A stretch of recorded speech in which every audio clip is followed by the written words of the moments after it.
মহান স্বাধীনতার ঘোষক, বহুদলীয় গণতন্ত্রের প্রবক্তা এবং এদেশের এক ক্ষণজন্মা সন্তান শহীদ রাষ্ট্রপতি জিয়াউর রহমান।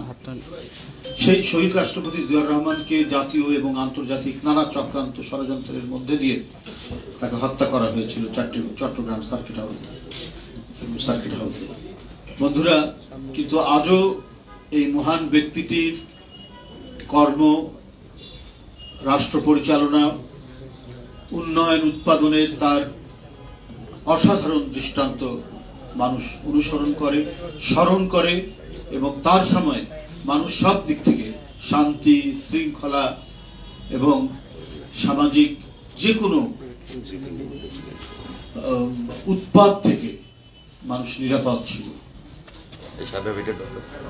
এই বিজয়ের মাসের সাথে শহীদ রাষ্ট্রপতি জিয়াউর রহমানের নাম ওতপ্রোতভাবে জড়িত, কারণ তিনি ছিলেন সেই যুদ্ধের এবং আমাদের স্বাধীনতার মহান ঘোষক এবং একটি সেক্টর কমান্ডার, এবং তার সেক্টরের আন্ডারে সেই সময় আমাদের এই বাংলাদেশের যে অংশটি হানাদার বাহিনী দখল করেছিল, এই দেশটিকে দখলে নিয়ে রেখেছিল, তার বেশ কিছু অংশ মুক্ত করে রেখেছিলেন জিয়াউর রহমান। এত বড় অনন্য দেশপ্রেমিক মুক্তিযোদ্ধা দেশে দেশে খুব কমই জন্ম লাভ করে। শহীদ রাষ্ট্রপতি জিয়াউর রহমান একটি ইতিহাস। জিয়াউর রহমান আমাদের এক ক্ষণজন্মা পুরুষ, এক সফল রাষ্ট্রনায়ক। তার স্মৃতির সাথে এবং এ জাতির এক মহান অর্জন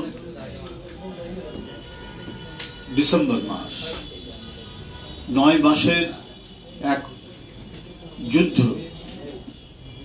এক ভয়ঙ্কর যুদ্ধ। সেই যুদ্ধের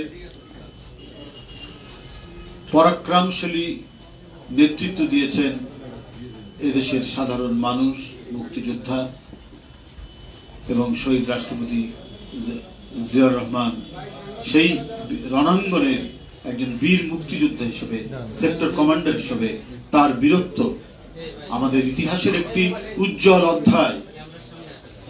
সুতরাং জিয়াউর রহমান তাই ইতিহাসের অংশ। বন্ধুরা আমার, এই জাতির একটি শ্রেষ্ঠ অর্জন আমাদের বিজয়।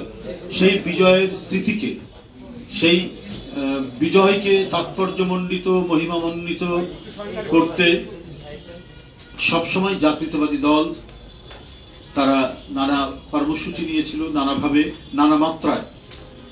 এবারও একটি ব্যতিক্রমধর্মী কর্মসূচি ছিল বিজয়ের মাসে বিজয়ের মশাল। আগামীকাল 1 ডিসেম্বর থেকে শুরু করে 16 ডিসেম্বর পক্ষকাল ব্যাপী 16 ডিসেম্বর পর্যন্ত আমাদের এই কর্মসূচিটি পালিত হতো। কিন্তু আপনারা জানেন, সেই মহান রাষ্ট্রনায়কের তার সহধর্মিনী দেশনেত্রী বেগম খালেদা জিয়া, যিনি রাজনীতির হাল ধরার পর থেকে মানুষের কাছে যা অঙ্গীকার করেছেন সেটি বাস্তবায়ন করেছেন।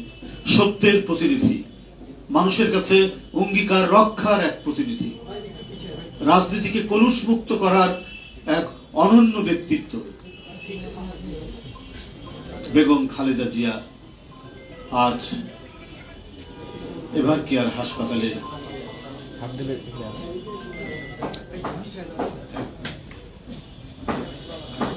জীবন সংগ্রামে সেখানে অসুস্থ অবস্থায় রয়েছে।